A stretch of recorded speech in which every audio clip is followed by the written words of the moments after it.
Eh, Mari kita buka pertemuan sekian dari kajian materi akidah dasar dengan sama-sama membaca basmalah dan sholawat. Bismillahirrahmanirrahim. Allahumma salli ala Muhammad wa ali Muhammad. A'udzubillahi minasyaitonirrajim. Bismillahirrahmanirrahim. Alhamdulillahirabbil alamin. Wa sallallahu ala sayyidina wa nabiyyina Abil Qasimil Mustafa Muhammad. Allahumma salli ala Muhammad wa ali Muhammad. Wa ala alihi tayyibina tahirinal ma'sumin. Ashhadu an la ilaha illallah wahdahu la syarikalah. Wa ashhadu anna Muhammadan abduhu wa rasuluh. Assalamu ala qaimi ali Muhammad al-Hujjat ibn al-Hasan al-Imamil Mahdi ajjalallahu ta'ala farajahu syarif. Ikhwan, akhwat sekalian, peserta kajian dasar keislaman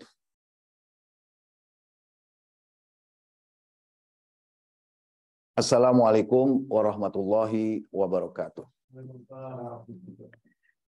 Alhamdulillah, kajian akidah bersama saya sudah melewati pokok yang pertama atau aslun yang pertama dari 5 pokok akidah, yaitu kita sudah melewati pembahasan tentang tauhid ya. Jadi materi kemarin itu adalah materi pertama dalam sistematika pembelajaran akidah dasar kita. Sekarang kita masuk ke pokok kedua, ya, yaitu tentang keadilan Tuhan, ya, yang dikenal dengan keadilan Tuhan, ya, bahasa Arabnya ada adlul ilahi, keadilan Allah Subhanahu wa Ta'ala. Ana bagi pembahasan keadilan Tuhan menjadi 3 sub pembahasan penting. Pertama, tentang makna dan pentingnya keadilan Tuhan. Ya, kedua, terkait atau tentang fenomena musibah. Ya. Jadi kita mencoba untuk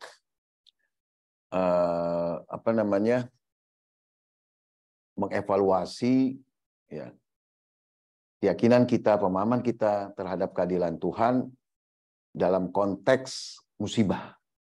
Yang ketiga, jabr ikhtiar, yaitu keterpaksaan dan keikhtiaran manusia. Jadi manusia itu, ya, sebagian perbuatannya ada yang niscaya, ya, jabr atau keterpaksaan, artinya dipengaruhi oleh faktor-faktor eksternalnya, faktor-faktor di luar dirinya, ya, tidak ada pilihan di sana, ya. Nah, tapi selain itu dan lebih banyak adalah perbuatan manusia yang bersifat ikhtiari, yaitu pilihannya. Ya. Nah, dalam konteks ini bagaimana kita melihat keadilan Tuhan? Ya. Jadi pembahasan kedua dan ketiga dalam pembahasan keadilan Tuhan ini, ya kan, yaitu boleh dibilang adalah konteks di mana kita memahami keadilan Tuhan. Ya, kalau yang pertama, keadilan Tuhan tanpa kita melihat dari sudut pandang manapun. Jadi dari keadilan Tuhan itu sendiri, dari hakikat dari keadilan itu Tuhan itu sendiri. Nah, kita mulai dari pelajaran pertamanya atau poin pertamanya, sub pembahasan pertamanya, yaitu tentang keadilan, makna dan pentingnya keadilan Tuhan. Nah, pelajaran pertama ini pun Anda bagi menjadi 3, ya, 3 sub pembahasan. Jadi sub pembahasan keadilan Tuhan yang dibagi 3 itu, dan sekarang kita mulai dengan yang pertamanya, itu pun Anda bagi menjadi 3. Pertama, tentang makna dan pentingnya keadilan Tuhan. Kedua, tentang penolakan dan jawaban, penolakan terhadap keadilan Tuhan dan jawabannya. Ya.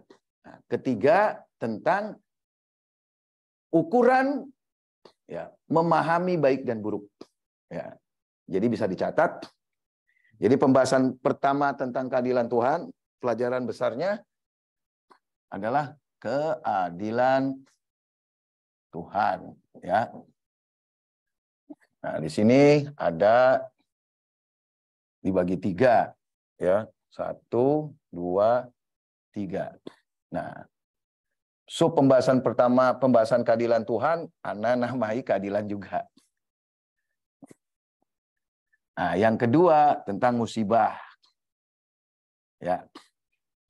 Yang ketiga tentang ikhtiar manusia. Ikhtiar manusia. Nah, di pembahasan ini, yang pertama, yang sekarang kita akan pelajari, itu Ana bagi 3. Tentang makna. Ya. Kalau bahasa Indonesia pakai K ya, bukan pakai koma ya. Iya, pakai K ya, makna ya. Makna keadilan Tuhan. Dan pentingnya.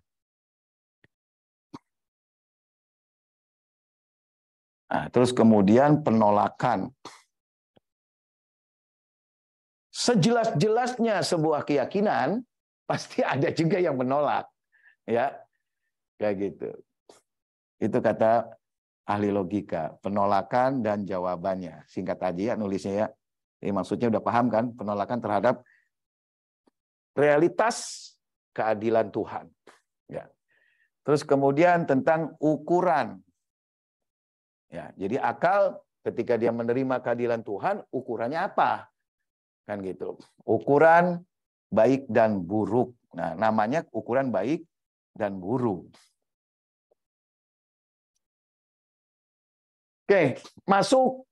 Kita mulai dengan pelajaran bagian yang pertama dari sub pembahasan keadilan Tuhan yang pertama. Saya ingin bertanya dulu atau minta pandangan baik dari ikhwan yang hadir offline maupun yang online. Ya. Apa yang Anda pahami tentang makna keadilan dulu? Keadilan itu apa? Silakan dari ikhwan dan akhwat baik yang offline maupun yang online. Silakan. Dari yang online dulu, yang dari offline dulu. Mungkin dari Ibu, akhwat, apa makna keadilan? Ya, ini di sini kita di sini ya. Ya. Apa itu keadilan? Apa makna keadilan?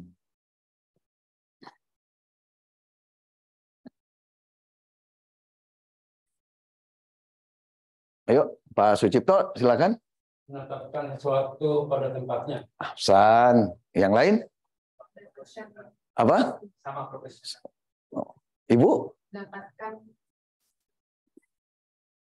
suatu tempat dan kewajiban pada porsinya. Ahsan, kurang lebih ya. Cuman pakai redaksi yang berbeda. Teteh yang satunya? Sama? Masa sih? Oke, maknanya sama. Tapi kalimatnya belum tentu sama. Itu yang penting juga buat saya. Kalimatnya yang berbeda. Seperti apa? Jangan gitu dong. Jadi jangan. Jadi kita bangun suasana ilmiahnya ya, kan gitu. Dari suasana ilmiah itu kita dapat ilmu lebih banyak justru daripada dari berpikirnya, kan gitu. Ya. Sama rata, persamaan, tasawi ya. Ya bisa juga dalam sebagian konteks, nah, cuman relatif itu. Jadi kadang menyamakan itu justru tidak adil, kan gitu. Ya kan orang yang 2 hari 3 hari nggak makan, cuman dikasih 1 bungkus misalnya kan, nggak cukup dengan orang yang sudah makan atau sudah sarapan siangnya dikasih makan 1 bungkus ya cukup. Ya, saya ngambil kesimpulan ya mungkin dari yang online mau ikut meramaikan membangun suasana belajarnya ini. Jadi mungkin dari yang online mau menyampaikan apa pandangannya tentang makna keadilan. Keadilan dulu ya, bukan keadilan Tuhan. Jadi keadilan Tuhan itu terbentuk dari 2 kata ya, keadilan dan Tuhan. Kan gitu. Nah, kita coba untuk menyamakan persepsi tentang makna keadilannya dulu. Gitu. Karena bisa jadi kan ya di kalangan saudara kita keadilan secara umum apalagi yang dinisbatkan ke manusia berbeda dengan keadilan yang dinisbatkan ke Tuhan. Allah adil, Yusuf Anas adil, beda. Gitu. Nah, jadi harus kita pahami dimulai dari keadilan. Makna keadilan itu sendiri. Ya kan? Apakah kemudian kalau keadilan Tuhan dengan keadilan makhluk manusia itu berbeda, ini orang akan kesulitan untuk mendefinisikan atau menemukan makna keadilan yang umum.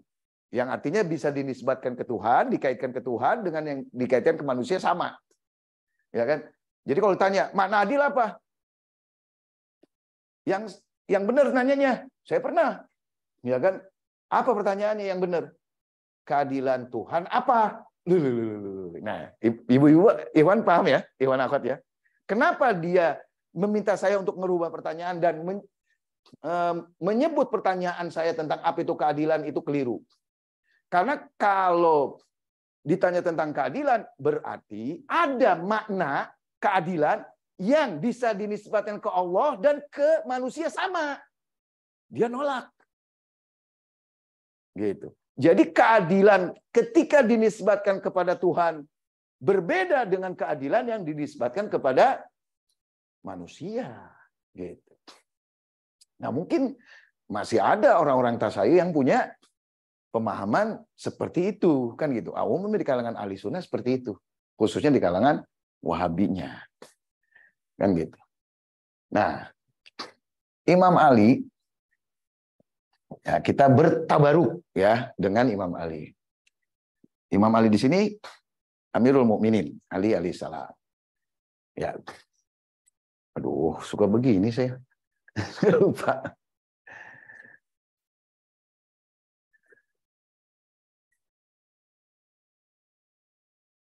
Al-adlu, ya. Ibu, Iwan boleh nulis ya bertabaruk.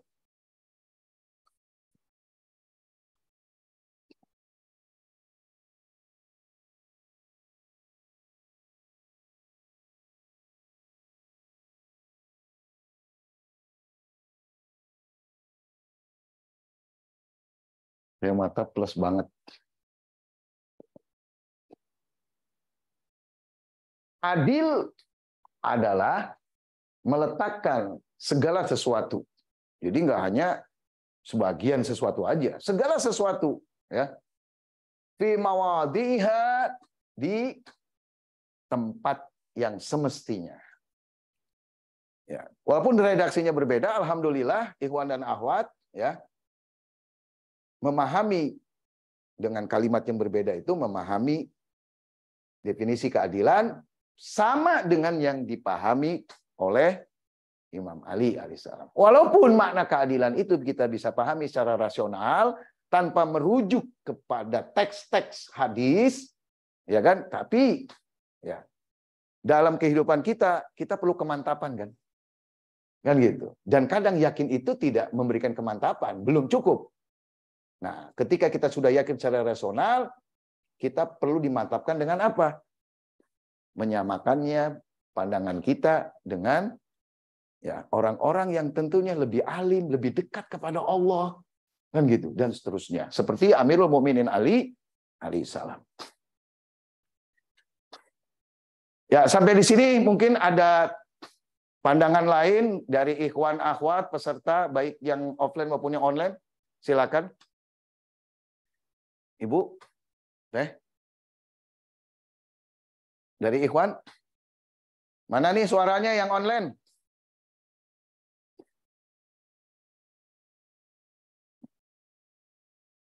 Oret-oretannya apa? Jelas ya?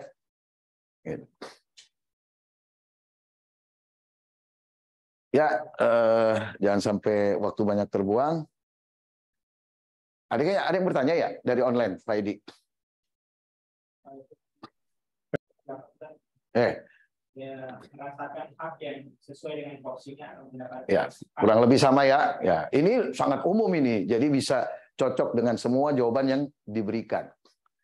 Nah, secara realitasnya, ya ini secara konsep ya, ini secara konsep. Enggak, ya ini definisinya ya, atau definisinya. Ini adil belum, ya, ini adil secara umum. Ya, definisi. Terus kemudian definisi keadilan, ya. Makna keadilan, ya. Terus keadilan Tuhan. Ya, berarti makna adil ini kita nisbatkan ke Tuhan. Ya, masih makna keadilan Tuhan. Makna keadilannya sudah paham. Alhamdulillah kita sepakat. Kan gitu. Nah, tapi secara definisi kita sepakat belum tentu, ya kan? Dalam pembahasan selanjutnya kita sepakat. Kan gitu. Nah, makanya kita terus beranjak. Nah, terus kalau dinisbatkan ke Tuhan makna keadilan ini, ya kan? Maknanya jadi apa?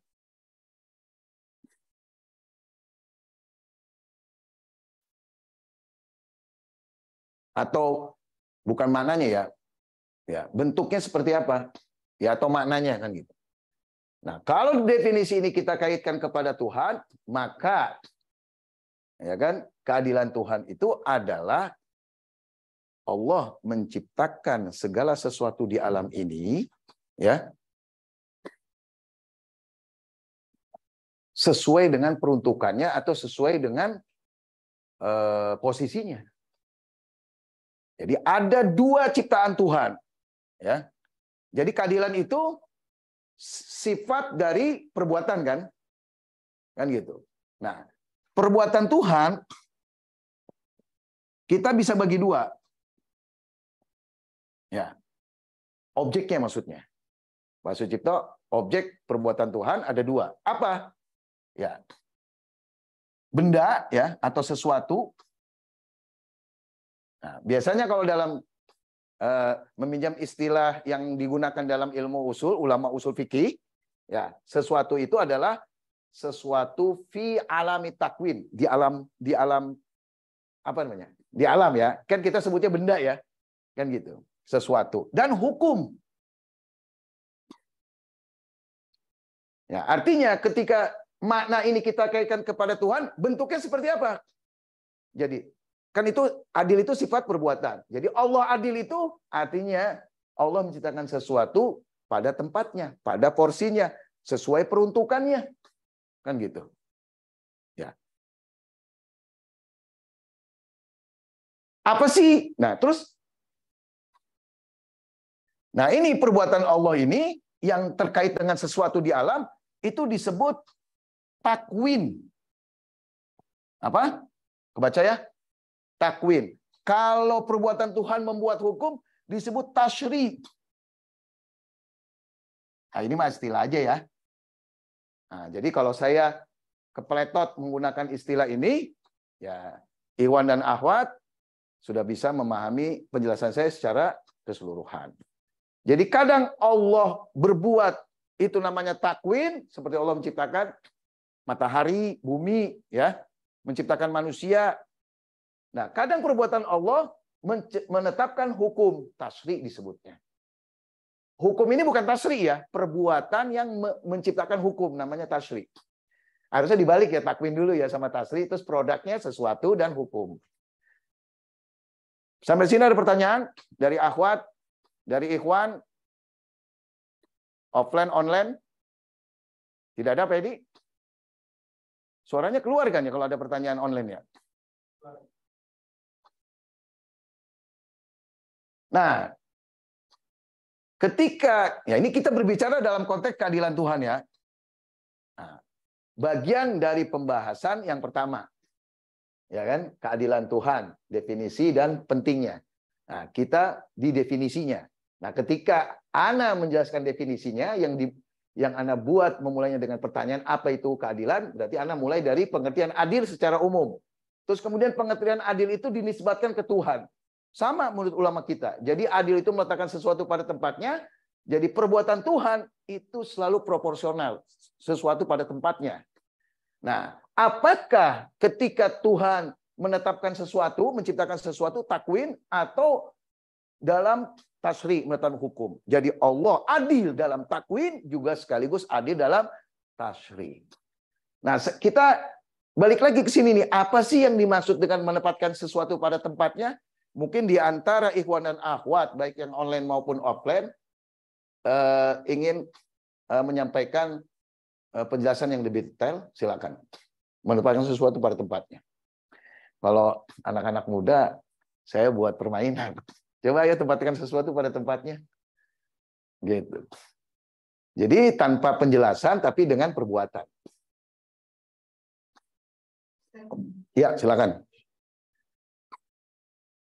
Contoh ya sebagai contoh. Iya. Jadi Ibu ingin menyampaikan pandangannya dengan contoh. Silakan. Iya, silakan.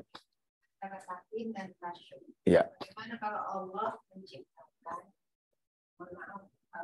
manusia yang di luar pada umumnya Seperti?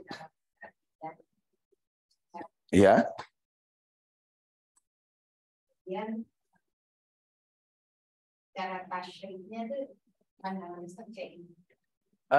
Ya, saya paham pertanyaan Ibu, ya kan? Masih ada irisan dengan pembahasan umumnya, yaitu keadilan Tuhan, tapi sepertinya fokus Ibu tidak berhubungan dengan keadilan Tuhan. Ya, iya. Jadi yang saya singgung ini, ya kan? Kalau Ibu misalnya jauh, kalau saya menjawab pertanyaan Ibu paling dari sisi ini, fenomena itu fenomena takwin, kan gitu. Bukan fenomena perbuatan Tuhan tasyri. Jadi yang Ibu bawakan itu kasus takwin.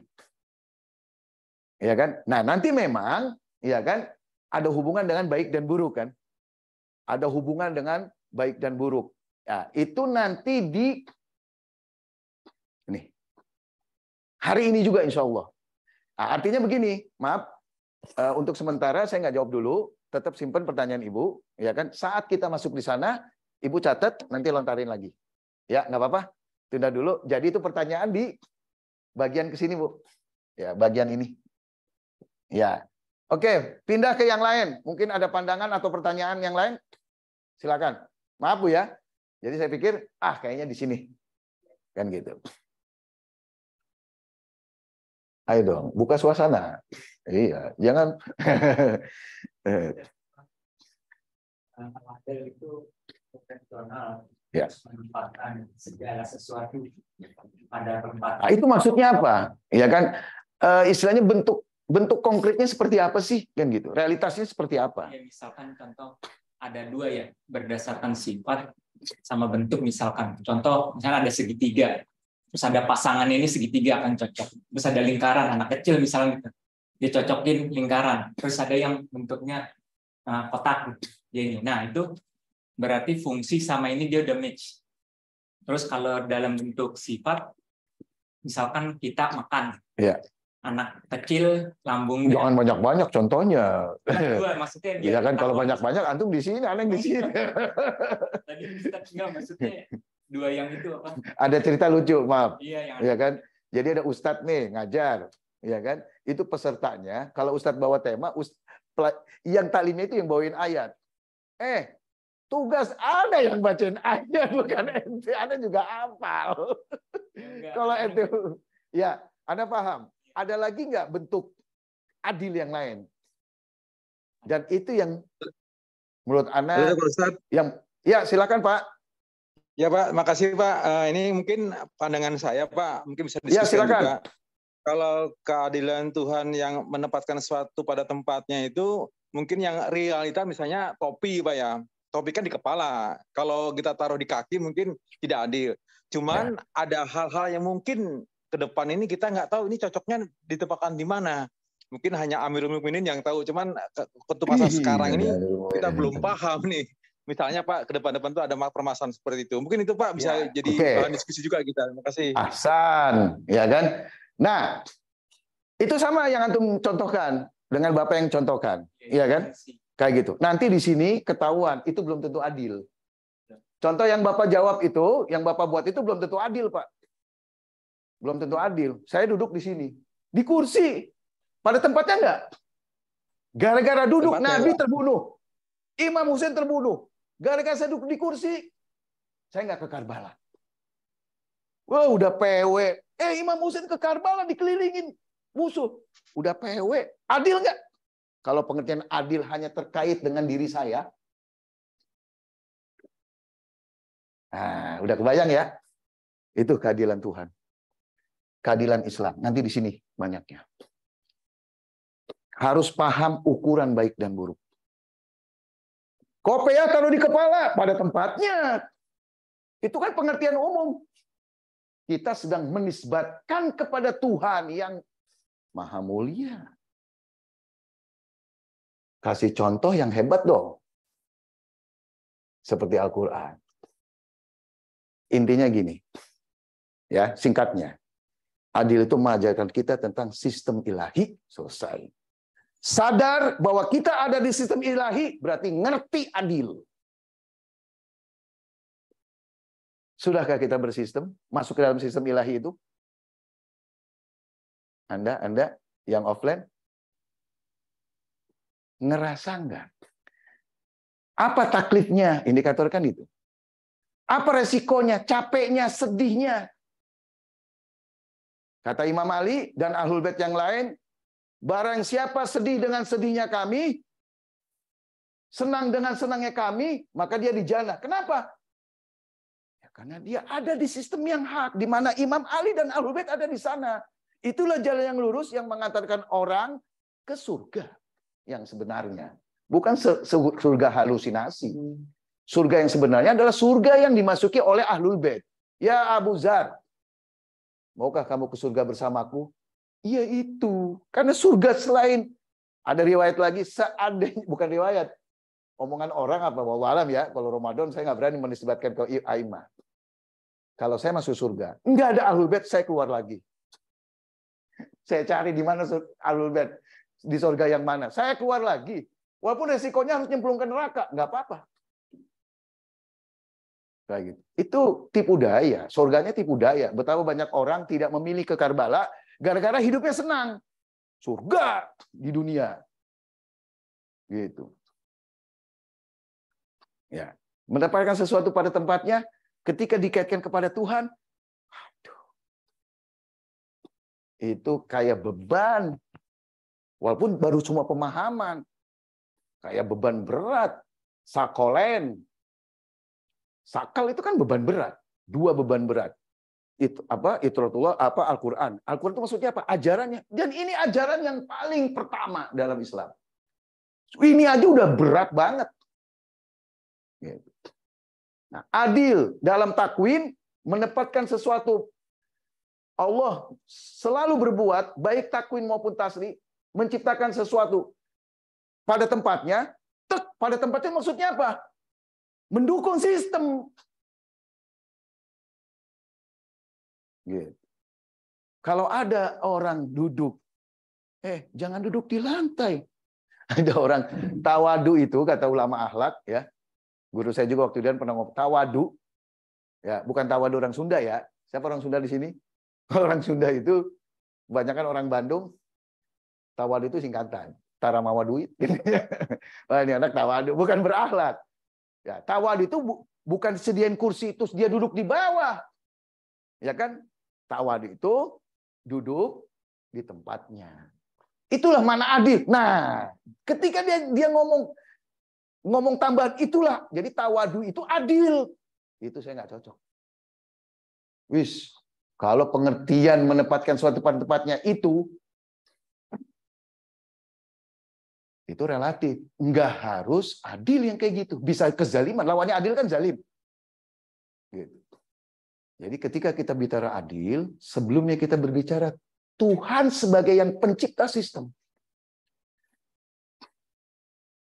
Betul nggak? Gitu. Jadi kalau adil seperti itu adilnya individual. Adilnya orang yang memahami sesuatu secara sathi, sederhana. Nggak mau capek, nggak mau mikir.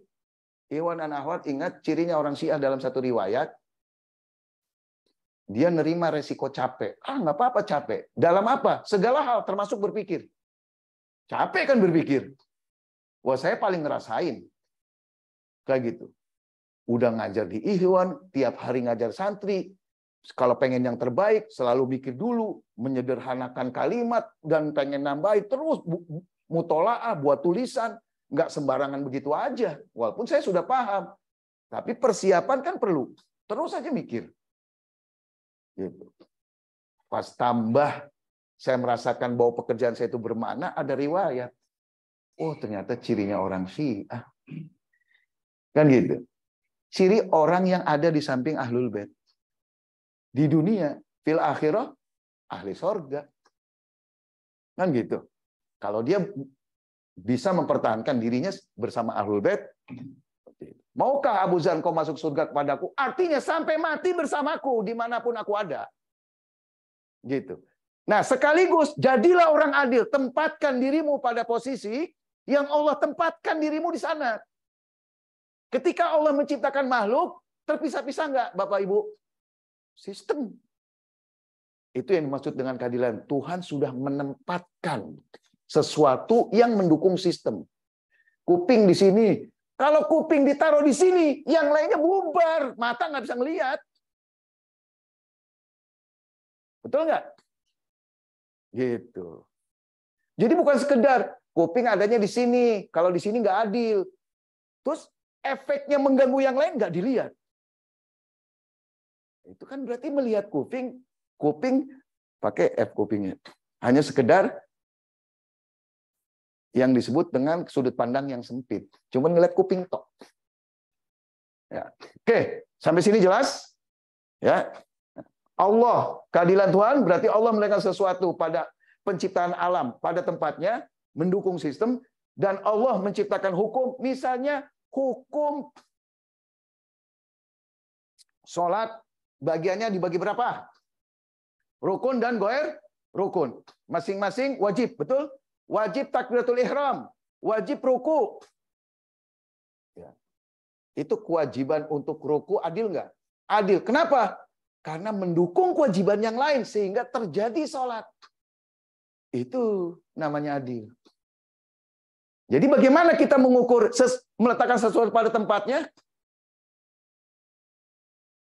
Pahami keadilan Tuhan, baru kita jadi paham ukuran keadilan secara umum.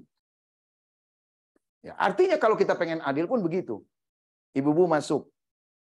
Wah, udah adil, duduk di kursi. Ganggu nggak yang lain?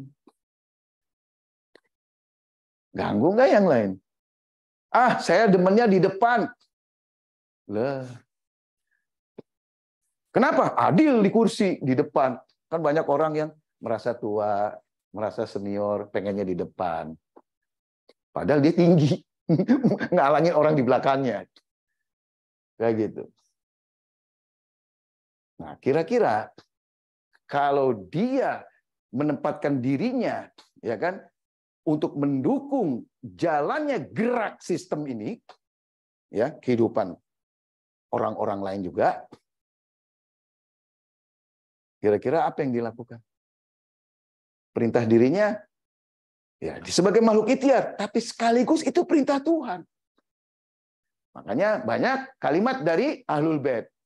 Ya, ya Allah, jangan engkau, oh Sayyidah Zahra, sallallahu alaiha, kalau tidak salah, ya Allah jangan engkau biarkan aku bergantung kepada selainmu, hatta kepada diriku, termasuk perintah. Ya Allah, jangan saya dibuat sombong merintah diri sendiri. Jadi kalau misalnya saya merintah diri sendiri, itu karena saya, pilihan saya. Tapi ukuran saya karena engkau yang menginginkan. Nah itu. Saya duduk di sini, disediain Pak Edi. Tadi dulu, ibu-ibu nyaman nggak belajar kalau saya duduk di sini? Apa nyaman ketika saya berdiri? Ya kan? Jadi gerak komunal, gerak kafilah itu yang dipikirkan, bukan gerak pribadi.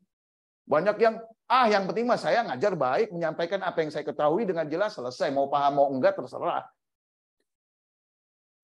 Ini orang nggak perlu yakin sama keadilan Tuhan. Atau percuma. Oke. Nah, kemudian kita, kalau tidak ada pertanyaan lagi di sini, ya, kita masuk ke penolakan terhadap keadilan Tuhan. Jadi kan sampai sini kita jelas. Perbuatan Tuhan ada dua. Jadi keadilan itu adalah meletakkan sesuatu pada tempatnya. Nah, kan berarti keadilan Tuhan itu adalah Allah menempatkan sesuatu dalam penciptaan takwini dan dalam penetapan hukum. Jadi nggak ada hukum yang merusak hukum yang lain. Seperti gini. Wajib nggak menolong orang? Yang butuh pertolongan. Wajib nggak? Ayo dong bantu. Ikhwan, wajib nggak? Laki-laki non-muhrim menyentuh perempuan non-muhrim, apalagi nggak berpakaian, haram nggak? Haram. Sama wajib ini harus saling mendukung. Gitu. Saya jalan nih di pinggir sungai, dalam. Nggak ada orang selain saya yang lewat. Perhatikan, tolong Ikhwan. Ada perempuan, tolong, tenggelam, nggak bisa berenang. Saya wajib menolong, tapi saya haram menyentuh. Apa yang saya harus lakukan? Saya nolong. Nah, ini untuk membangun bahwa hukum satu dengan hukum yang lain itu Allah ciptakan adil. Ya. Jadi kalau ada hukum yang lebih kuat, itu yang kita lakukan. Gitu. Jangan dua-duanya nggak ada depan. Pilih saya. Nggak ada. Nah, adil itu di mana? Ya kan? Termasuk diantaranya adalah dalam situasi seperti itu. Mana yang harus didahulukan? Bukan kita nolak haram menyentuh. Gitu. Tidak menolak. Nah, itu hanya pendekatan. Hukum, keadilan Tuhan dalam menetapkan hukum. Ya. Jadi intinya keadilan itu bisa gugur dengan kondisi ya, Pak. Iya, kalau ngerusak keadaan. Iya, begitu juga sesuatu. Iya, nah makanya kita harus sering istighfar. Ini saya naruh di sini, Bu. Saya kan nggak tahu nih, ngeganggu ini. Iya kan, suasana di kelas. Terus apalagi yang diganggunya, misalnya gara-gara naruh ini, ada orang yang sakit badannya. Dia nggak suka. Mau ngomong nggak enak, Ustadz. Tapi gitu. Memang nggak sengaja saya kan nggak tahu. Tapi secara fakta saya sudah mengganggu. Kan kita tahu istighfarnya Nabi bukan karena dosa kan. Perbuatan saya dosa nggak, Bu? Enggak, tapi ngeganggu. Nah, saya istighfar karena mengganggu. Yang saya tidak ketahui. Ya Allah, ampuni dosa saya yang saya sengaja dan tidak saya sengaja. Kalau kita yakin sama keadilan Tuhan, mengharuskan kita selalu istighfar. Dan keadilan itu bisa berubah dengan rahmatnya Allah ya. Nah, itu nanti, Bu. Di bagian yang mana ya? Itu nanti. Ya, jangan dulu ke situ ya. Ya, kok berubah-berubah? Nggak ada sifat Tuhan bertentangan dengan satu yang lain, nggak ada. Kalau menurut saya, gitu. Adil itu ya rahmat. Kalau ibu memahami rahmat Tuhan itu berbeda dengan adil, ya kan bentuknya kan kita sudah tahu bahwa sifat Tuhan itu adalah zatnya. Jadi semua kumpul dalam diri Tuhan. Kalau satu yang lainnya bertentangan, bisa dibayangkan kan Tuhan itu seperti manusia yang kadang baik, kadang jahat. Ya itu nanti lebih detailnya. Ya alhasil nanti akan mengerucut kepada pemahaman yang sangat baik, sangat benar. Oke, masuk ke saya mau. Ini ada yang tanya.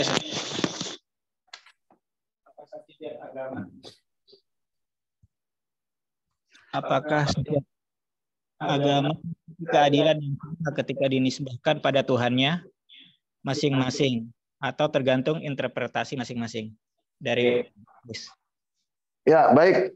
Pertama, ini rasional ya. Jadi jawabannya bisa sama, bisa tidak. Kecuali penganut agama itu, ya kan, agama itu sudah mendoktrin cara dalam memahami suatu ajaran atau keyakinan. Misalnya terbatas pada tekstual atau merujuk kepada sumber-sumber tekstualnya atau kitab sucinya. Ya kan? Nah, ketika kitab sucinya itu mengatakan adil yang berbeda, ya kan? Maka jawabannya bisa berbeda kan gitu. Tetapi kembali kepada penjelasan pemahaman kita nih ya di Ahlul Bait dan penjelasan ini bahwa keadilan itu bisa sama apapun agamanya kan gitu. Ya kan? Nah, terus kemudian ketika kita katakan bahwa ada 10 agama memiliki pemahaman dan keyakinan yang sama tentang keadilan, itu nggak ada masalah kan gitu. Karena kan persamaannya hanya dari satu sisi. Benar tidak? Gitu. Jadi tidak menunjukkan bahwa agama itu sama. Artinya dari ajaran yang lainnya juga sama, kan gitu. Ya, tapi jawaban yang paling pentingnya adalah bahwa memungkinkan, kenapa? Karena ini orang bisa paham dengan akalnya, kan gitu. Nah, ketika dengan akalnya, maka siapapun dengan agama apapun, dengan pakaian agama apapun, dia bisa memiliki pemahaman yang sama. Anda perempuan, saya laki-laki, jenis kelaminnya berbeda, tapi kan kita bisa paham sama kan bahwa ini penghapus? Oh enggak, itu bukan penghapus, saya kan perempuan. Masa begitu? Kalau saya perempuan, maka saya bilang spidol. Wah, ini softo ini. Oke, Khair. Selamat lambat. Masuk ke penolakan. Ya, karena nggak ada ruang, jadi ini saya hapus ya. Ya, saya hapus ya. Jadi ini saya anggap beres.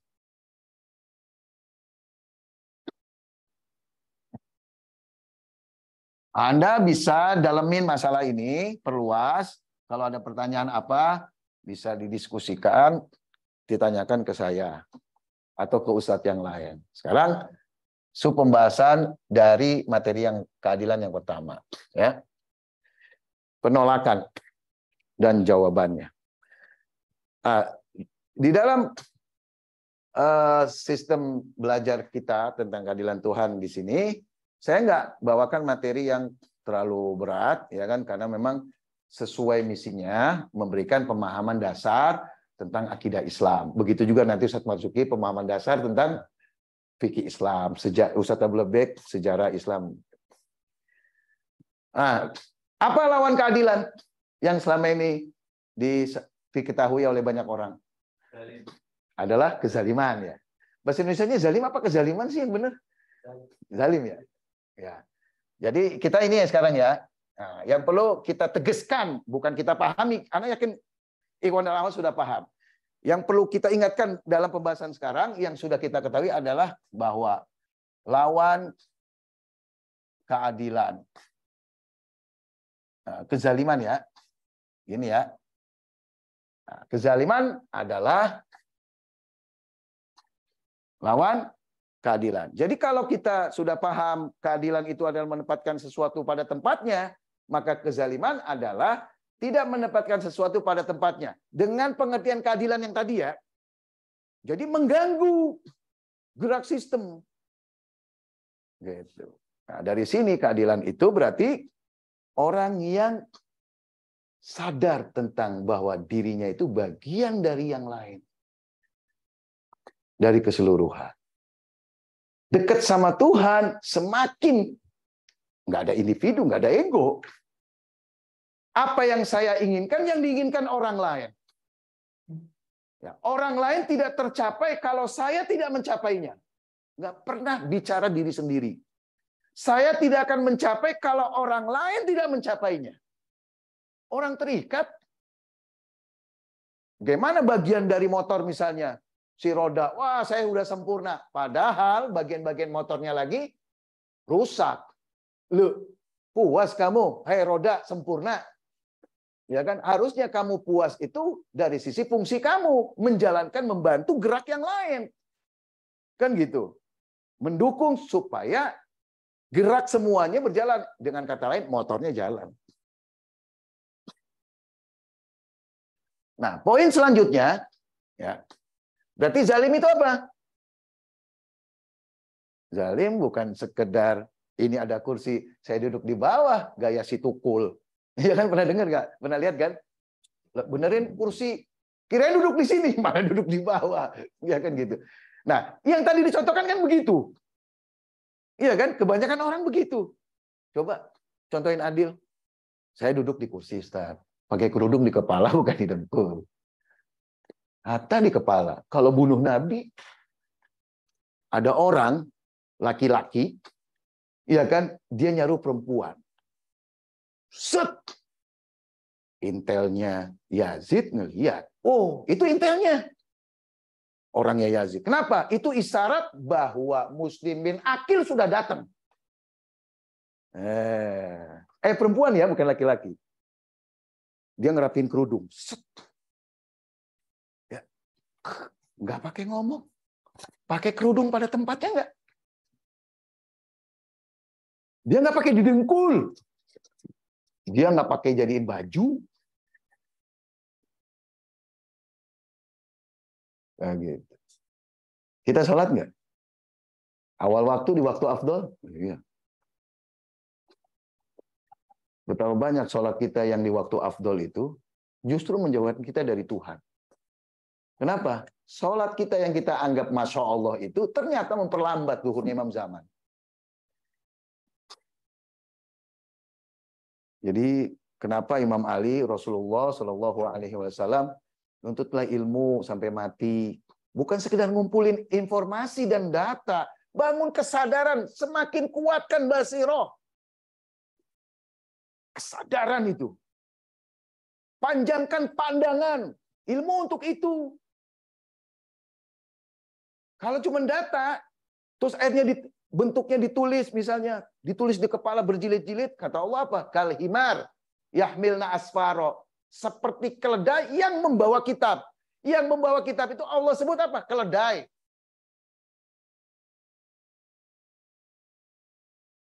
Saya pesan sama murid-murid saya yang ke Iran, ke Irak dikirim. Jangan jadi himar ya. Ngumpulin ilmu. Di Indonesia jangan hanya bangun hubungan sama ikhwan, guru sama murid. Nabi nggak hanya bangun itu hubungan guru sama murid. Ketika Abu Dzar mengaku nisbatnya hubungannya ke Nabi, saya mau tanya, coba hubungan Anda dengan Imam Ali apa? Murid, orang yang berwilayah. Gitu. Iya, dapat ilmu banyak.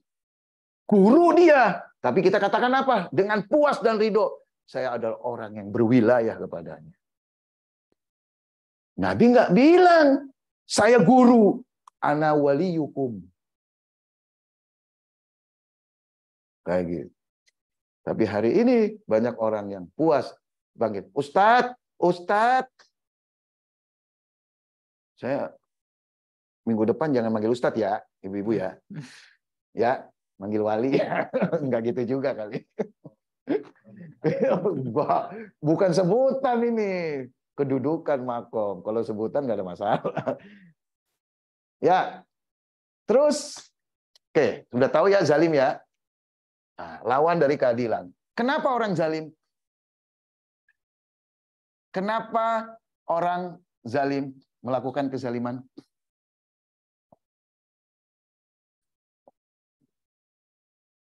Introspeksi aja, nggak ada masalah. Saat ikhwan dan akhwat berbuat zalim, itu faktornya apa sih yang ada di dalam? Disuruh? Enggak, kalau nggak ada faktor di dalam, nggak akan melakukan. Gitu. Ya, ini kita di sini ya, pembahasan ya. Nah, ini detailnya. Kenapa orang melakukan kezaliman? Sesuatu yang terjadi, yang tampak, secara konkret, secara dohir, itu adalah manifestasi dari apa yang keadaan di dalam dirinya. Makanya banyak orang yang kepengen lahirnya bagus, perbuatannya bagus, itu dengan memperbaiki dirinya. Sampai bayar orang. Sampai ada teori yang namanya karakter bleeding. Cuman pengen lahirnya bagus. Tapi nggak sekedar lahir, itu muncul indikator dari apa yang ada di dalam dirinya. Gitu. Pertama apa sih yang harus kita beresin dalam diri kita? Supaya tidak ada kezaliman? Kebodohan. Satu, karena kebodohan. Bukan hanya kebodohan secara mutlak. Seperti anak kecil baru lahir, bodohnya 100% ya. Apapun nggak tahu dia. Ya, apapun nggak tahu. Ya kan? Ada kebodohan nisbi. Cuman separoh nggak taunya. Saya ada kebodohan juga. Saya nggak tahu semua. Bapak Ibu, kalau saya tahu semua, saya nggak duduk di sini. Saya duduknya di ars. Benar nggak? Tahu semua kan Tuhan. Paham nggak? Yang tahu semua Tuhan. Kalau saya tahu semua, saya nggak di sini duduknya.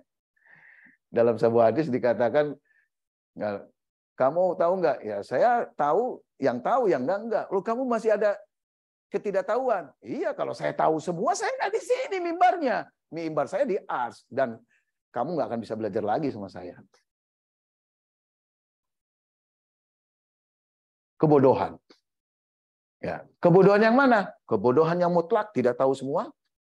Ya, kan ada aja tuh orang yang nggak mau tahu sama sekali.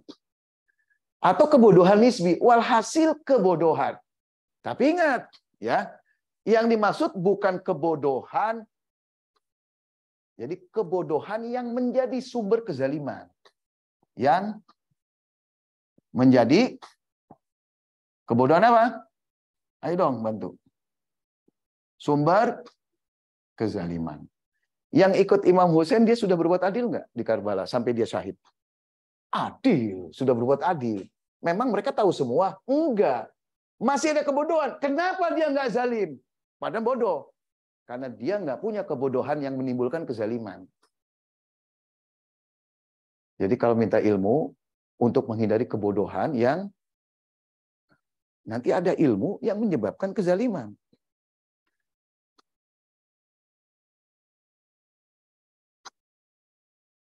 Apalagi?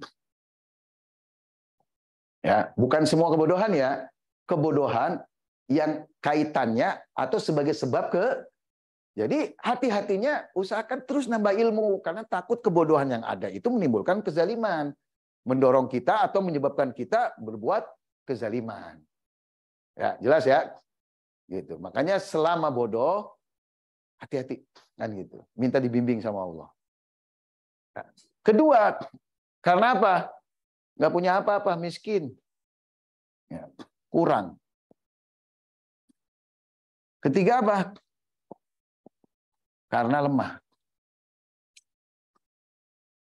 Kembali kepada pembahasan sifat Tuhan. Ya. Allah Maha tahu, bukan hanya tahu. Ya. Berarti sedikit pun nggak ada kebodohan. Maha tahu. Allah Maha mampu. Artinya apa? Menolak ini mentah-mentah. Di diri Allah sedikit pun kelemahan nggak ada. Allah Maha hidup. Artinya apa? Allah nggak punya kekurangan. Hidup itu bisa berbuat apa saja. Berarti punya apapun. Kulla yaumin huwa fi sya'nin. Allah bisa melakukan apapun. Kita nggak bisa karena kekurangan. Karena mau sekarang mau ziarah ke Karbala nggak bisa. Nggak punya pesawat. Ya kan gitu. Yang penting pakai duit. Ya duitnya juga nggak ada. Kan gitu. Yang penting ada yang traktir. Ya teman yang traktirnya nggak punya. Kan gitu. Pokoknya banyak. Sehingga hidup Anda terbatas. Allah Maha hidup. Artinya banyak kegiatannya. Kenapa? Dia Maha Kaya. Goniun Hamid.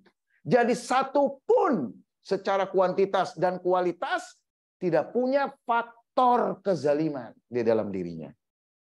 Ya nggak akan lahir. Nggak akan muncul, nggak akan dilakukan.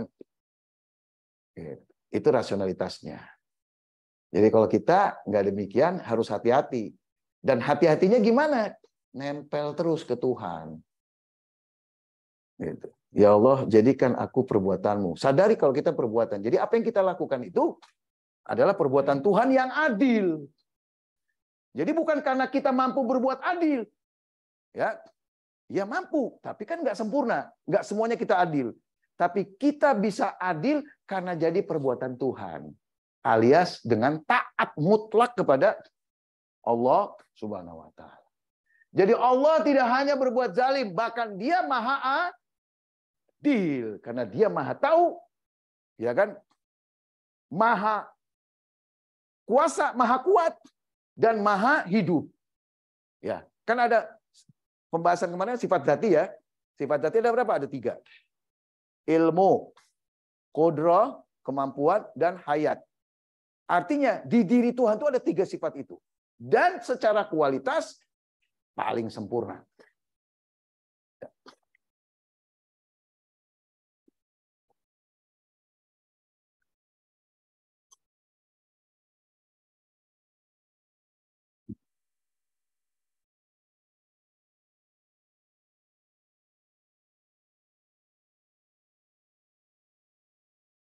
Oh, tadi ada yang kurang ya.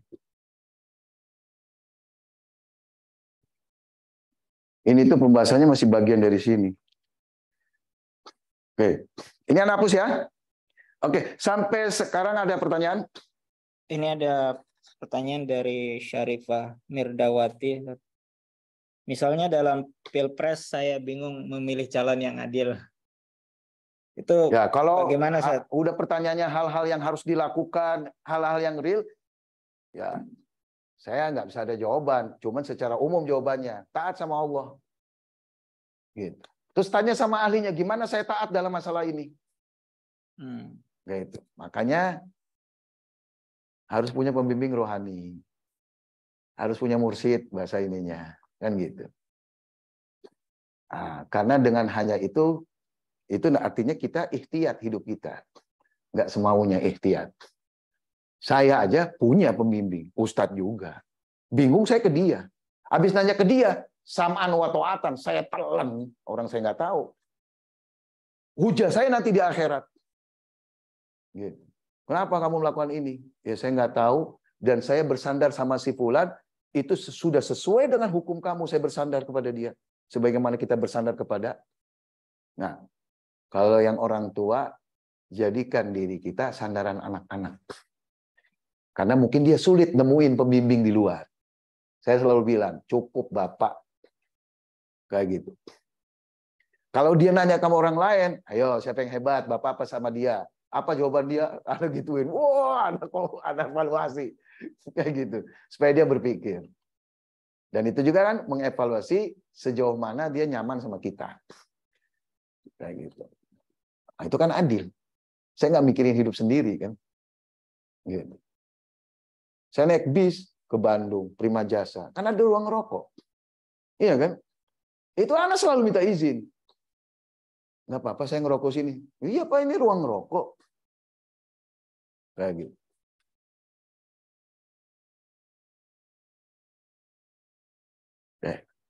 Tadi seharusnya masuk ke apa namanya? Dalil ya.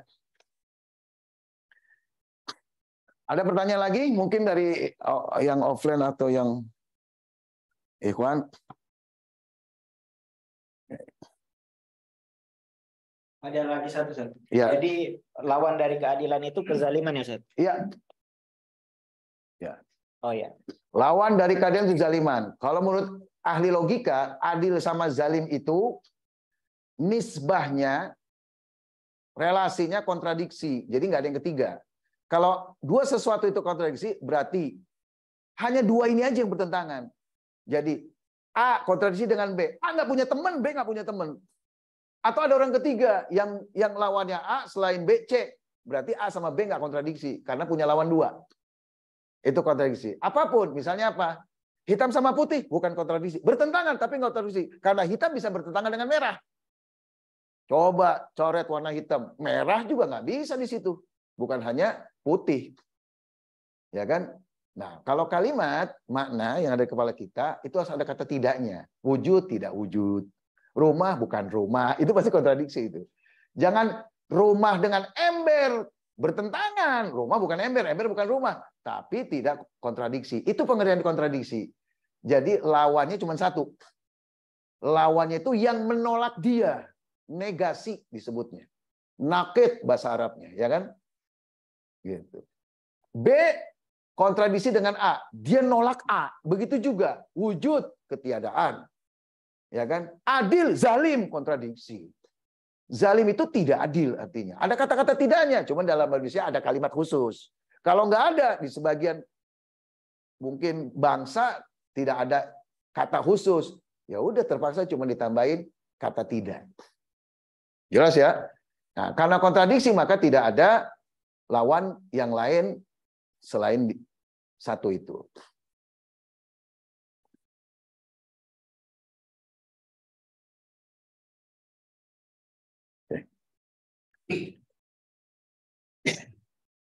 Kalau sudah ya salah ini. Jadi ini argumentasinya ya. Kok ini penolakan sih? Ini salah, ini harusnya ada. Ini kita kedua, ini ketiga. Ini dalil. Yang kita bahas itu dalil. Dalil bahwa Allah Subhanahu wa taala adil. Pembuktian keadilan Tuhan, keadilan Allah Subhanahu wa taala adalah bersandar kepada sifat zati intinya. Allah punya sifat zati apa? Ilmu. Bahkan maha sempurna ilmunya. Allah maha tahu. Allah maha hidup, ya. Allah maha apa nama kudro itu? Apa? Maha hebat, ya kan? Gitu. Maha itu artinya apa? Tidak ada sedikit pun kebodohan, maha tahu. Ya kan? Maha qadir, maha kuat, tidak ada sedikit pun kelemahan. Kalau dia cahaya, setitik kegelapan nggak ada. Gitu. Terus dia maha hidup, dia kaya, sempurna. Gitu. Nah, sementara bodoh sedikit apapun, kurang dan lemah sedikit apapun, itu faktor kezaliman. Allah cukup sudah. Allah itu tidak zalim, mustahil zalim karena dirinya maha tahu, maha mampu, ya, maha kuat dan maha kaya. Jelas? Bahkan dia berarti maha adil karena faktor adil itu ada dalam dirinya dalam derajat yang tertinggi. Tertinggi itu nggak bisa dibayangin loh. Nah, yang jadi pertanyaan, kalau sudah yakin terus gimana hidup kita? Kok sama aja kan gitu. Jadi orang yang punya keyakinan seperti ini, ya dia harus merasakan dan dia harus mampu merasakan, ya karena dia sudah paham kan gitu. Karena keterhubungan kita dengan realitas termasuk realitas Tuhan itu dengan apa yang kita pahamin.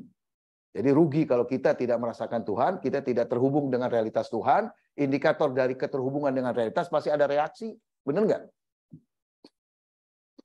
Gitu. Ngobrol tentang jin, belum terhubung sama jin, iya kan? Wah berani cerita, jin itu gini, belum terhubung. Coba cerita di kuburan, terhubung itu, langsung merinding, ada efek pasti. Gitu. Dan bisa lari, wah karena terhubung. Padahal bisa jadi nggak nyata, hanya hayalan realitasnya. Kan gitu. Nah, jadi setelah kita tahu, buat kita terhubung dan indikatornya apa? Itu yang penting ya, dan itu sudah bukan urusan saya. Itu sudah urusan Tuhan sama Tuhan. Ya Allah, buat saya orang yang sadar hidup berdasarkan keyakinan saya, kesadaran saya tentang bahwa Engkau Maha Adil. Ya Muhammad, bukan Engkau yang menunjuki, tapi aku. Rasulullah cuma dakwah kayak saya gini. Tapi masalah petunjuk, hidup sesuai apa yang diyakinin, itu sudah Tuhan. Jadi setelah dari sini, datang ke Tuhan, bukan ke guru lagi. Ini enggak, sibuk dari guru satu ke guru. Berapa ustadz sudah ngaji? Loh, kok cuma ngumpulin ini, ke Tuhannya nggak pernah datang. Itu proses selanjutnya. Nah, kesempatan kita itu di sholat. Ya, itu membangun. Terus kemudian, kesadaran itu kita bawa dalam kehidupan yang lain. Oke, sekarang kita lihat bagian ketiga. Ada nggak orang yang nolak? Kita sudah buktikan. Jelas. Tapi ingat, sesuatu yang jelas masih ada yang menolak. Tuhan katanya jelas. Tapi masih ada yang menolak. Benar nggak? Aneh ya. Tapi buat orang yang belajar logika, udah tahu alasannya. Kenapa sesuatu yang badihi itu bisa ditolak? Ada yang tahu? Sesuatu yang jelas, badihi itu bahasa Arabnya, Bapak Ibu. Ya, jelas. Gitu. Jelas itu bisa karena terlihat. Ini objeknya dekat, terlihat. Saat itu warnanya apa? Hitam apa coklat ya? Nah, kira-kira kenapa tuh? Kok buat saya nggak jelas ini hitamnya? Karena mata saya bermasalah. Iya kan? Kayak gitu. Kan harusnya jelas dia. Jadi ada faktor di dalam dirinya. Nah, kalau itu persoalannya, keyakinannya, kebenarannya itu adalah rasional, berarti cara berpikirnya yang keliru. Nah, itu dia perlu dirapikan gitu dengan logika. Kalau belum tahu, ya belajar logika. Nah, tapi fokus saya adalah jadi kita sekarang di ketiga ya.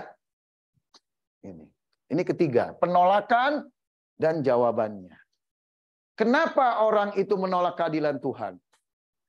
Apa sebenarnya persoalan utama manusia yang kemudian muncul fenomena ada orang yang menolak keadilan Tuhan? Kenapa? Yaitu adanya Ih, 2 tapi merah semua. Ya. Ini kesinilah ya. Ya. Penolakan. Penolakannya dulu. Ya. Berbicara penolakan, pertama berbicara sumber. Sebab ya, sebab.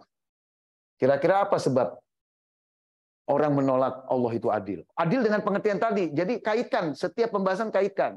Jadi menolak keadilan Tuhan, nggak ada orang yang menolak keadilan Tuhan. Allah zalim, nggak ada. Tapi menolak keadilan itu. Keadilan Tuhan artinya Allah menciptakan pada tempatnya dan menetapkan hukum pada tempat. Itu saya tolak. Semau Tuhan dong. Atau Tuhan naruh orang di sini, terus terjadi kebakaran, Tuhan pelakunya adil, kata dia. Nah, kalau diukur dengan pembahasan kita, keyakinan kita, dia berarti nolak keadilan Tuhan kan? Gitu. Dia punya konsep sendiri tentang keadilan. Gitu. Nah, itu pengertiannya. Kenapa kita harus memahami kenapa orang nolak keadilan Tuhan seperti yang kita pahami ini. Sebabnya dulu. Ya, sebabnya fenomena. Ada fenomena yang bermacam-macam. Ada gempa. Ya kan tadi Ibu? Ada cacat. Bahkan ada laki perempuan. Di zaman dulu perempuan itu dianggap cacat. Punya anak perempuan, ya Allah, kayak keluarga itu dapat aib. Kayak gitu. Sekarang berbeda. Suatu keluarga punya anak perempuan, wah cantik lagi. Ini berapa tahun lagi nikah ini? 20 tahun lagi. 20 tahun lagi kita kaya. Pasti dilamar sama orang kaya. Gitu orang berpikir sekarang kan. Kalau punya anak perempuan yang cantik. Nggak perlu disekolahin. Ya, fenomena macam-macam, bermacam-macam fenomena. Kalau fenomenanya satu aja, ya kan, satu macam. Nah, terus kemudian apa lagi? Sebabnya. Ini satu, ini dua. Ya, cara berpikir yang sederhana. Cara berpikir sederhana. Nah, pengertiannya ada yang positif, ada yang negatif ya, berpikir sederhana itu. Ya, orang saking pinternya, dia cara berpikirnya sederhana, itu positif. Saking hebatnya. Sederhana itu dia kayak cuek gitu loh. Padahal itu cara berpikir yang menghasilkan keyakinan yang keliru. Dia nggak mau berubah. Nah, itu yang disebut dengan cara berpikirnya sederhana. Nah, itu paling tidak ada 2. Ya kan? Tolak ukurnya apa? Kepentingan pribadi. Kenapa? Kenapa? Apa tuh? Yang mana? Ya kan, ini kan kita berbicara ya penolakan terhadap keadilan Tuhan dengan pengertian yang kita pahami ya, itu dulu. Jadi kalau pengertian keadilan yang kita pahami sudah tahu ya. Jadi Allah menciptakan sesuatu yang supaya sistem alam ini berjalan dengan baik kan. Puncaknya zuhur faraj. Gitu. Puncak kehidupan manusia itu sempurnanya adalah zuhurul faraj, tegaknya keadilan di seluruh dunia. Kayak gitu. Itu infak ditolak, humus ditolak. Infak sekarang, sebelum infak Anda ditolak. Ada 2 sih. Gitu. Anda datangkan kerampok, terus Anda bilang, jangan ngerampok saya, ini saya infak. Nah, itu infak ditolak di situ. Was, saya mau ngerampok, bukan dari infak. Kan gitu. Sama apa? Zuhurul faraj. Itu nggak ada. Hatta orang miskinnya nggak ada cinta sama dunia lagi. Ada riwayat mengatakan mereka semua pengen mati kan gitu. Ya Allah, kapan kau panggil aku? Nah, penolakan kepada keadilan yang kita yakini itu karena beberapa sebab. Pertama, objek yang dilihat, objeknya. Kan kita memahami keadilan itu kan dari fenomena, betul nggak? Gitu. Fenomenanya bermacam-macam. Tadi ada gempa. Selain tenang, ada gempa juga. Ya kan? Sebutin. Ya. Terus ada sakit. Ada cacat. Ada apa lagi? Ini yang fenomena alam. Nah, kan fenomena di manusianya. Apa? Perbuatan. Ada maksiat, maling. dan seterusnya. Ada Firaun kalau dalam Al-Qur'an, ada Namrud dan seterusnya. Ya. Nah, terus gara-gara ada fenomena itu ditambah lagi cara berpikir orang. Dan ini umum, cara berpikirnya itu sederhana intinya. Tapi yang sederhana ini kalau kita perhatikan ada dua faktor di dalamnya. Apakah tolak ukurnya kepentingan pribadi yang memaksa dia akhirnya berpikir sederhana? Kepentingan? Kedua, ya, sudut pandang sempit.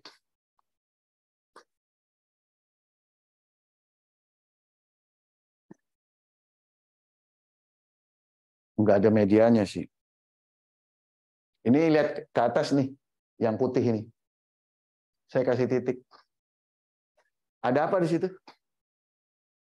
Jangan yang ada tulisannya ya. Ini saya batasin. Nah, ruangan ini dari si Teteh itu. Teteh ngeliat apa? Bu? Kamu? Hah? Putih. Titiknya nggak dilihat. Ada apa di situ? Titik. Bapak? Sempit berarti ngeliat sesuatu. Kenapa semuanya nggak dilihat? Saya kan nggak bilang, ada titik nggak? Lihat titik ini. Enggak. Lihat ini, ada apa di situ? Ceritain semua. Sempit Anda. Gara-gara ini terjadi orang punya pemahaman yang menolak keadilan Tuhan. Ya, memang perlu perjalanan untuk sampai menolak. Tapi kan yang kita bicarakan akarnya nih, sumbernya.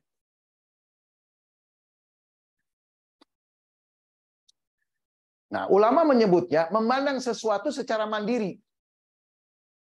Ya, artinya fokus hanya ke situ. Padahal itu layar lebar.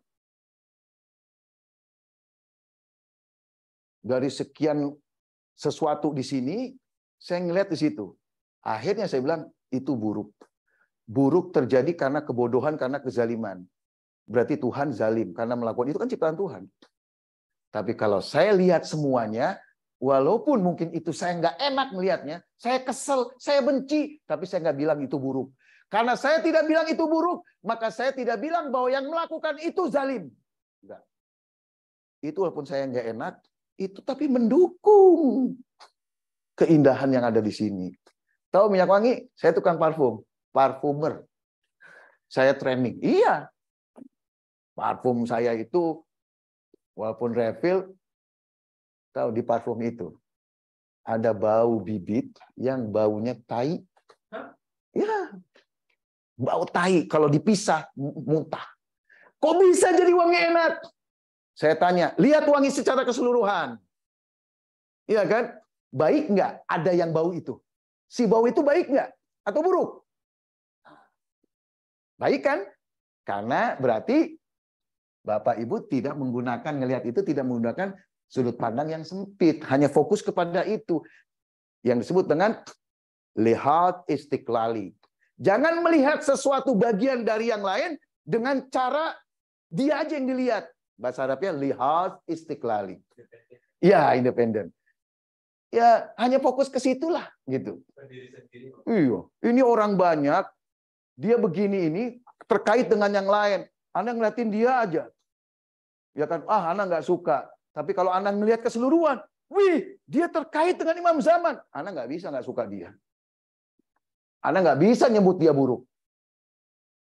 Gitu. Sampai kapanpun saya nggak akan pernah nilai Bapak Ibu dengan buruk. Walaupun saya nggak suka. Tapi saya nggak nyebut buruk. Dalam Al-Quran begitu, ada ayat. Kamu nggak suka, tapi belum tentu buruk.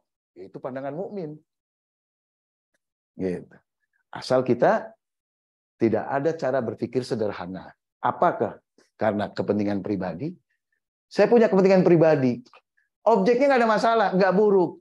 Tapi merugikan saya. Kenapa kok Anda ikut memerangi Imam Hussein, wahai Umar bin Sa'ad? Saya kepengen dari dulu jadi gubernurnya Rey. Hussein ngasih apa? Belum tentu dia menang. Nggak ada yang bisa saya harapkan dari dia. Dia cuma memperjuangkan keyakinannya. Saya memperjuangkan hidup saya. Lihat. Ikut Imam Hussein keburukan buat dia. sikap yang tidak adil. Oke. Sudah ketahuan? Ya, orang yang menolak keadilan, penolakan atas keadilan. Aduh, kok tulisannya ngawur gini. Ada pengertian Tuhan adil yang Anda bahas itu saya nggak percaya, nolak. Ya kan? Oke, kita nggak bantah apa yang dia katakannya. Ya kan? Tapi kita bantah apa yang ada di dalam dirinya. Kenapa dia sampai ngebantah? Ini loh faktornya. Ini yang kita hancurkan. Ingat nggak? Ada istilah binai wa mabnai. Ibu-ibu kalau ngancurin bangunan, tukang bangunan yang dilihat apa? Ya kan? Kadang bangunannya dihancurin. Tapi ada gedung pondasinya yang dihancurin pakai dinamit. Hancur semua itu. Nah, kita mau ngebantah orang yang nolak. Udah, ucapannya nggak usah didengar. Nggak usah dihawil. Capek, panjang nanti debat kusir. Ininya sikat. Dia nggak ngeh tuh bahwa kita sedang menghancurin penolakan dia, pengingkaran dia terhadap keadilan Tuhan. Kamu jangan sempit dong berpikir. Jangan selalu mementingkan pribadi. Dapat nggak nasihat itu dari ustadz-ustadz? Nah, itu sebenarnya sedang menguatkan, terus mengevaluasi, menjaga keyakinan keadilan kita. Gitu. Jangan sampai bergeser, melemah. Kuatin itu. Jangan sempit, jangan selalu mengandalkan kepentingan pribadi. Mendahulukan kepentingan pribadi. Selalu berbicara saya. Lama-lama, keadilan Tuhan dengan pengertian yang benar ini, dengan pemahaman yang benar ini, itu akan kita tolak. Kita buat konsep keadilan sendiri. Itu yang ISIS tuh, mau menciptakan keadilan di Suriah, konsepnya sendiri.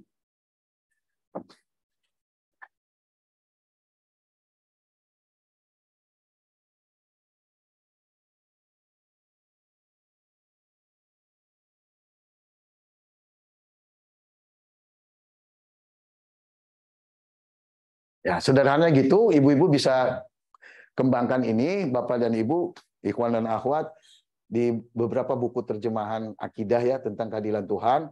Nah, saya pesankan termasuk diantaranya yang keadilan Tuhan karyanya terjemahan kitab Adil Ilahinya Mutada Mutahari atau di Dursun fil Akidah yang terjemahannya adalah Daras ya. Iman Semesta. Ya, dua aja itu sudah cukup mungkin ya. Nah, sekarang kita masuk ke ukuran baik dan buruk.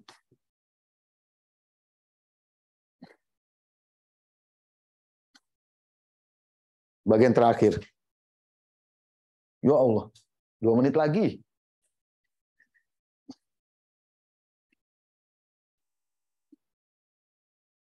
Kenapa kita berbicara baik dan buruk dalam kaitan dengan keadilan ilahi?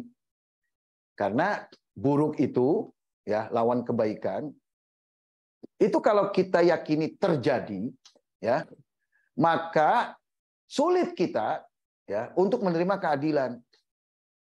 Kalau keburukan itu fenomena alam, takwin, berarti kan pekerjaan Tuhan. Tuhan melakukan menciptakan buruk. Lihat. Gimana dengan keyakinan kita bahwa Allah adil? Artinya, kalau Tuhan keburukan itu lahir dari mana? Lahir dari kebodohan. Orang yang melakukan keburukan karena dia bodoh, karena dia lemah. Karena dia tidak kaya, tidak maha kaya. Kenapa? Loh, kita itu selalu cari kesempatan kan gitu kan untuk lebih kaya sehingga oh udahlah segala kita gebrak kita dengan segala cara. Coba orang yang merasa cukup kayak Qanaah, nggak macam-macam dia. Apalagi sampai harus melakukan kejahatan, harus melakukan keburukan. Tuhan tidak ada faktor melakukan keburukan. Ya kan? Kayak gitu. Jelas? Nah, kira-kira perbuatan itu disebut. Jadi persoalan kita bagaimana kita memahami ini buruk, ini baik. Jadi kesimpulannya Tuhan melakukan keburukan nggak? Faktor keburukan itu, faktor orang berbuat buruk, itu adalah faktor-faktornya kezaliman. Iya kan? Seperti yang saya katakan tadi. Dengan kata lain, bahwa keburukan itu adalah efek dari kezaliman. Bentuk dari perbuatan zalim itu adalah adanya keburukan. Kamu yakin bahwa Tuhan itu dalam menciptakan takwin dan tasri itu adil, tidak zalim, sedikit pun? Iya.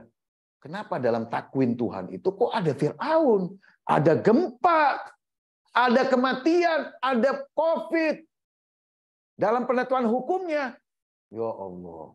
Kok orang jadi bangkrut gara-gara fikih, ada hukum yang ditetapkan, jadi bangkrut.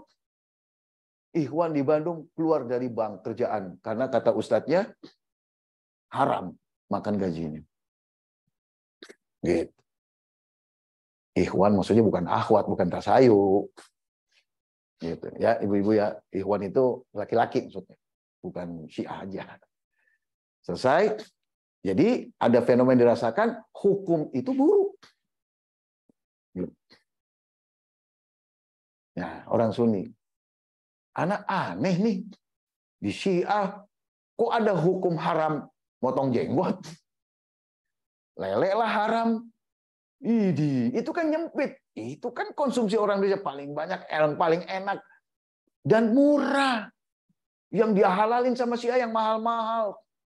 Di Iran kan ikannya mahal-mahal. Yang halal itu yang di pasar itu yang mahal-mahal. Gitu. Jadi gara-gara ada hukum itu, ana jadi bisa makan ikan mahal. Karena yang dihalilin yang kedua yang mahal-mahal, ikan salmon. Di emper-emperan yang jualnya salmon, kan gitu. Kacangnya kacang yang mahal di sini kan gitu.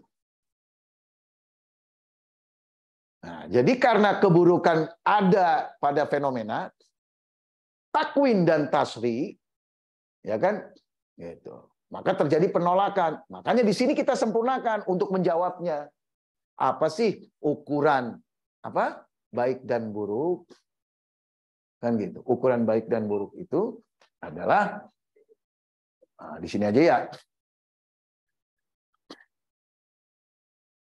Kebahagiaan dan kesengsaraan. Tapi puncaknya kebahagiaan dan kesengsaraan puncak. Bukan yang tengah-tengah. Ngerti? Bukan yang awal-awal. Kebahagiaan yang tengah-tengah, kalau mengakibatkan kesengsaraan yang di puncak, yang abadi, maka kebahagiaan yang kita sebut kebahagiaan itu, yang menyebabkan kesengsaraan, itu adalah keburukan. Kita sebut buruk. Jadi untuk menyebut ya perjalanan hidup kita baik dan buruk, tergantung. Dia menyebabkan membawa kita kepada kebahagiaan hakiki, puncak, atau kesengsaraan hakiki. Banyak saya bacain ya. Gitu. Ayatnya. Bismillahirrahmanirrahim. Kutiba alaikumul qitalu wa huwa kurhul lakum wa asa an takrahu syai'an wa huwa khairul lakum wa asa an tuhibbu syai'an wa huwa syarrul lakum. Allah menyebut baik dan buruk, jadi seolah-olah ada kan gitu. Seolah-olah ada, padahal Allah Maha Adil, harusnya kan nggak ada keburukan kan gitu. Nah, itu baik dan buruk itu adalah baik buruk yang sifatnya relatif, jadi nggak benar-benar real. Itu hanya untuk sebagai petunjuk, jauhi, maka pakai sebutan buruk. Jadi Allah ya, kalian seneng ya damai, ya itu baik, oh, alhamdulillah. Tapi dalam kondisi sekarang, ya tidak berperang itu buruk. Misalnya di satu daerah, kalau kita baik, kan gitu. Kita dizalimi, misalnya ada satu kaum dizalimi, dia nggak mau bangkit. Seperti Bani Israel zaman dulu kan begitu. Hidup di bawah tekanan penguasa, tapi dia nggak mau bangkit. Nah, dia anggap itu baik, tapi Allah bilang itu buruk. Kenapa? Itu kebaikan yang membawa kalian pada kesengsaraan abadi. Fa'asa an takrahu syai'an wa yaj'alallahu fihi khairan katsira. Tahu banyak engkau memandang sesuatu itu buruk, padahal Allah menjadikan setelahnya itu adalah kebahagiaan abadi. Dari ayat-ayat ini, dua ayat ini kita memahami apa? bahwa ukuran baik dan buruk adalah kebahagiaan dan kesengsaraan hakiki, bukan yang tengah-tengah. Gitu. Nah, dari sini kita menyimpulkan ya bahwa kalau sesuatu itu mengantar kita kepada kebahagiaan hakiki, ya, maka itu adalah baik. Jadi buruk itu nggak ada, buruk itu relatif. Itu singkatnya ya. Nah, ini materi pembahasan keadilan, sub pembahasan pertama ya, ini tentang keadilan.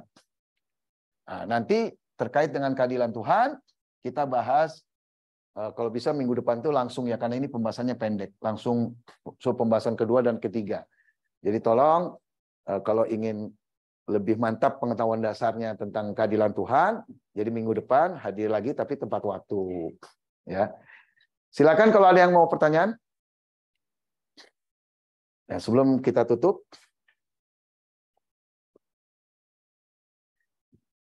jadi mungkin pemahaman yang dibangun dari penjelasan saya tidak sempurna karena mungkin pembahasan saya kurang bagus, ya kan, banyak loncat-loncatnya. Jadi bisa dibantu, ya kan, saya mengulangi lagi tapi lewat pertanyaan. Silakan. Ya, silakan.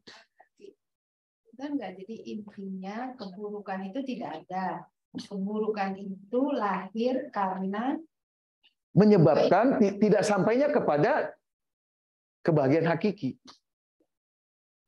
Keburukan itu ada karena pemikiran yang sempit, Iya, atau ilmu pengetahuannya yang kurang. Betul. Ya, sama kepentingan pribadi. Iya, betul. Itu lahirnya keburukan. Iya. Jadi bukan lahir keburukan. Jadi orang meyakini ada keburukan, ada kezaliman, ya, gitu. Karena dia berpikir sempit. Nah, awalnya dia melihat keburukan. Kenapa kok Anda nyebut itu buruk? Kan gitu. Nah, Al-Quran membantah itu, ya tadi selain itu bantahannya, lihat, kita nggak usah bantah apa kata dia, tapi kita lihat faktornya dan itu yang kita bongkar. Ya kan, faktornya apa? Sempit, pemikiran sempit. Dua faktor pemikiran sempit adalah kepentingan pribadi. Ini orang individual banget ini. Ini pasti ketika dia ngomong kayak gitu, dia lagi nyari sesuatu yang untuk dirinya. Gitu loh. Di saat yang sama dia nggak ada urusan sama yang lain. Dan yang tidak kalah penting ya faktor nomor 2, pikiran sempit yang kedua, sudut pandang yang sempit. Atau melihat sesuatu, bagian dari sesuatu. Ini rumah, banyak bagian, cuman saya fokus ke sini. Wah, jelek, buruk. Berarti yang nyiptainnya zalim ini. Tidak pada tempatnya. Iya kan? Kenapa saya sebut itu buruk?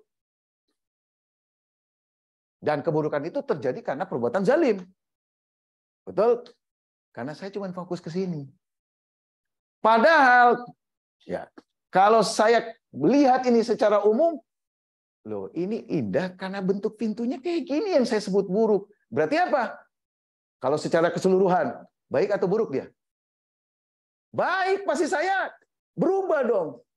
Weh, yang kamu bilang buruk ini, itu menyelamatkan banyak orang. Artinya apa? Orang yang ngomong gitu bilang, ini nggak layak disebut buruk. Baik. Artinya apa lagi? Berarti orang itu meyakini bahwa pencipta ini itu sudah tepat.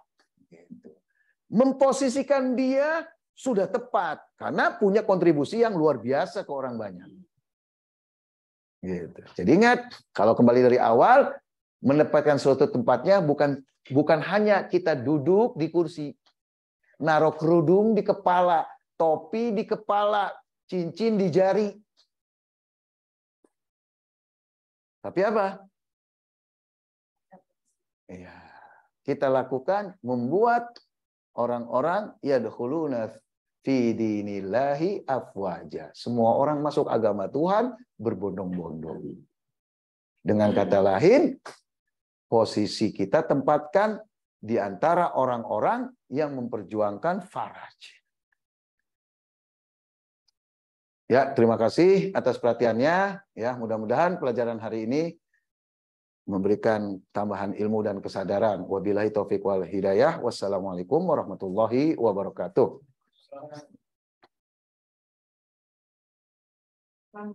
Wah. Ini baik di sini aja ya. Ya. Teman-teman Ini yang belum ada minum nih.